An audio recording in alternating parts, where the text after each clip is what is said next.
Hello தோழி hello தோழிகளே, எப்படி இருக்கிறீங்க? வாங்க, இன்றைக்கி என்னோடய வீடியோக்குள்ளே நீங்கள் பார்க்க வேண்டியது என்னென்னு பார்த்தீங்கன்னா, பெராமீனை எப்படி சுத்தம் பண்ணி வாஷ் பண்ணுறது. அது செம்ம டேஸ்ட்டாக இருக்கும் தோழிகளே. என்னடா இப்படி சொல்கிறேன்னு நினைக்காதீங்க சகோதரிகளே. மீன் வழுவழுன்னு இருக்கும், ஏன்னா அது சேத்துல இருக்கிற மீன். அதனால் கவுள் வாடாமல் கழனி தண்ணி ஊற்றி நான் அதை வாஷ் பண்ணுறேன். தெரியுதுங்களா? இது நான் கழனி தண்ணி யூஸ் பண்ணிகிட்ருக்கிறேன்.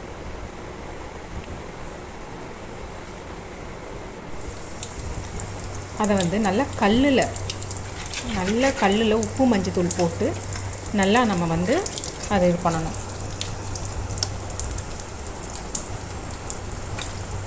நல்லா உரசணும். அப்போ தான் அந்த வழுவழுன்னு இருக்கிறது அதெல்லாம் போகும். நமக்கு அதை குழம்பு செய்கிறப்ப அந்த வழுவழுப்புலாம் இருக்கும், கவுள் வடலாம் இல்லாமல் இருக்கும். இந்த மீனை பொறுத்த வரைக்கும் நல்லா தேய்ச்சி கழுவுனா தான் நல்லா சுத்தமாக வெள்ளை வெளியின்னு பளிச்சுன்னு இருக்கும்.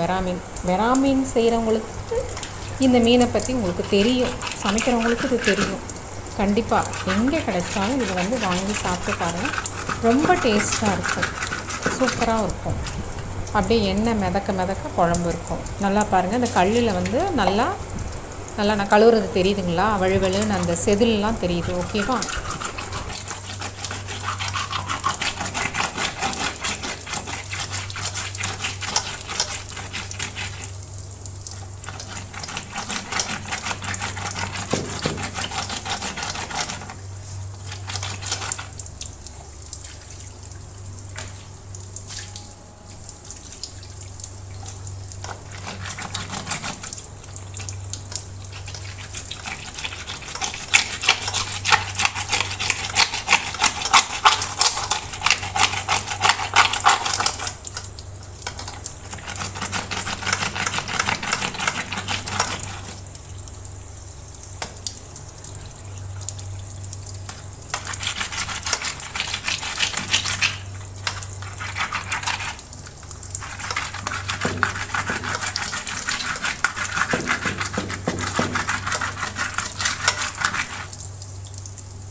கழுவியாச்சு ஆல்மோஸ்ட்.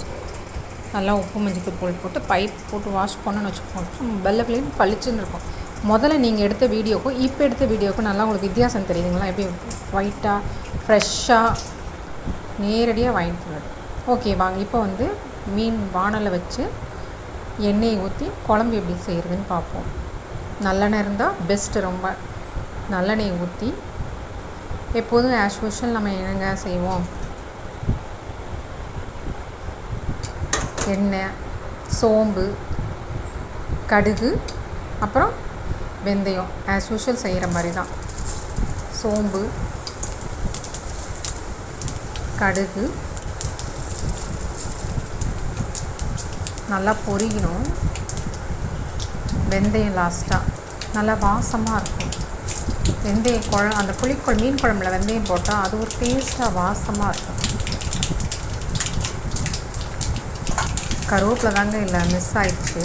நெக்ஸ்ட் டைம் வைக்கிறப்ப நம்ம மீன் குழம்புல கருவேப்பிலை போட்டுக்கலாம். வீட்டில் இல்லை, ஓப்பனாக சொல்லணும்னா வீட்டில் இல்லை கருவேப்பிலை. அதனால தான் மார்க்கெட்டில் போய் நாளைக்கு வாங்கணும். ஓகே, நல்லா புரிஞ்சிருச்சு.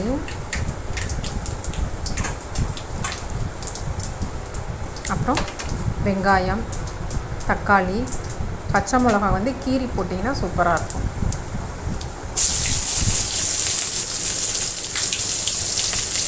பச்சை மிளகாய்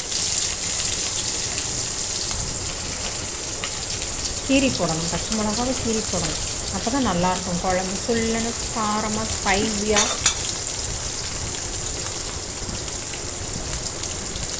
நல்லா வதங்கட்டும், எண்ணெயில் நல்லா வதங்குது.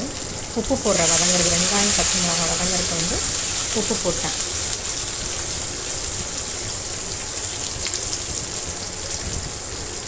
என்னோடய சேனலை சரிதா பிரபு சேனலுக்கு நீங்கள் அனைவரும் எனக்கு வந்து சப்போர்ட் பண்ணணும்.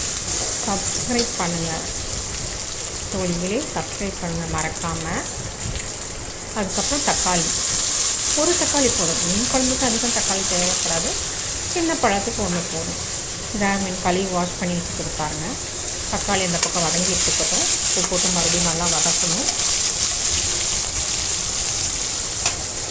மறுபடியும் உப்பு போட்டு, முதல்ல போட்டது உப்பு வந்து வெங்காயம் பச்சை மிளகாய், இப்போ போட்ட உப்பு வந்து தக்காளி வதங்குறதுக்கு.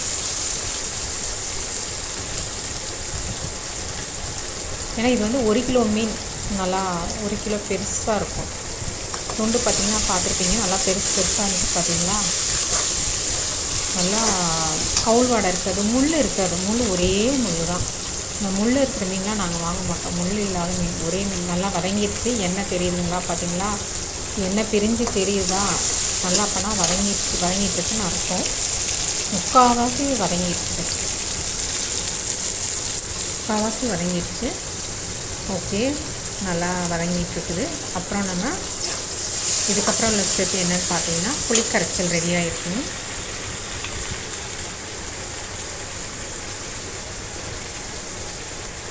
வதங்கிடுச்சு, 90% வதங்கிடுச்சு வைங்களேன். அந்த மிளகா கலர் மாறணும், தக்காளி கலர் மாறணும், வெங்காய கலர் மாறணும். அடுத்தது புளி கரைச்சி வச்சுருக்கேன். அது ஓடு புளி சத்தை எதுவும் இல்லாமல் நல்லா நம்ம வடிகட்டி அந்த குழம்புல ஊற்றணும்.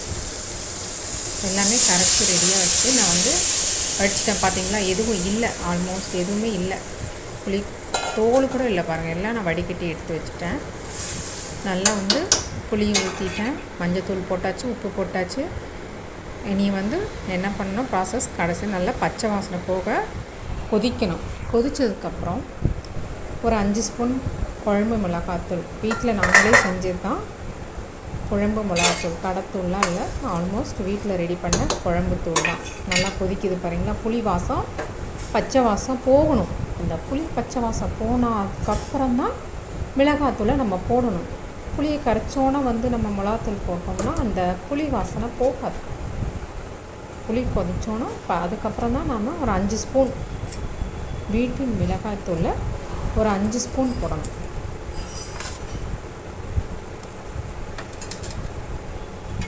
ஆல்மோஸ்ட் கொதிக்கட்டும். அதை நல்லா கிளறி விடுங்க. அங்கேயும் இங்கேயும் போட்டது நல்லா கிளறி விடுங்க.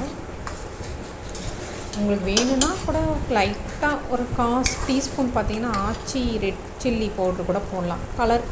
கலர் கொடுக்குங்கிறவங்க போடலாம். நல்லா கொதிச்சிட்ருக்கு. இப்போ மீன் துண்டுகளை வெறா மீன் மண்டை பார்த்திங்கன்னா ஆல்மோஸ்ட் சூப்பராக இருக்கும். சாப்பிட்டவங்களுக்கும் தெரியும், முள்ளே இருக்காது. இது மண்டே அதோட தலையிலையும் பார்த்திங்கன்னா முள்ளே இருக்காது. ஹோட்டல்லலாம் போனால் வெறாமீன் மண்டைன்னு ஸ்பெசிஃபிக்காக கேட்பாங்க. ஸ்பெஷலாக வெறாமீன் மண்டை இருந்தால் கொடுங்க. காரைக்குடி பக்கம்லாம் பார்த்திங்கன்னா கண்டிப்பாக நிறைய ஹோட்டல் சைடில் கேட்பாங்க. செட்டிநாடு பக்கம் போனீங்கன்னா உங்களுக்கு தெரியும், வெறாமீன் மண்டை கொடுங்க அப்படின்னு சொல்லுவாங்க. துண்டுலாம் போட்டு குழம்பு நல்லா பெரட்டி விட்டு அதை நல்லா வேகணும். மீன் வேகணும், அப்போ தான் நல்லாயிருக்கும் இல்லைங்களா. மீன் வேகட்டும். கொதித்து சிம்மில் வச்சு மூடி வச்சுருவோம். அப்போ தான் நல்லா எண்ணெய் பிரிஞ்சு அந்த மீன் நல்லா வெந்து பதம் வந்து இருக்கும். அப்புறம் லாஸ்ட்டாக இன்னொரு ஃபைனல் டெஸ்ட் பார்த்திங்கன்னா தேங்காய் பால். நான் ஊற்றுறது என்ன, தேங்காய் பால். ஒரு பால் போதும், ஒரே பால் தேங்காய் பால் எடுத்து ஊற்றி குழம்பு செஞ்சு ஸ்லோவில் வச்சு பாருங்கள், செம்ம டேஸ்ட்டாக இருக்கும்.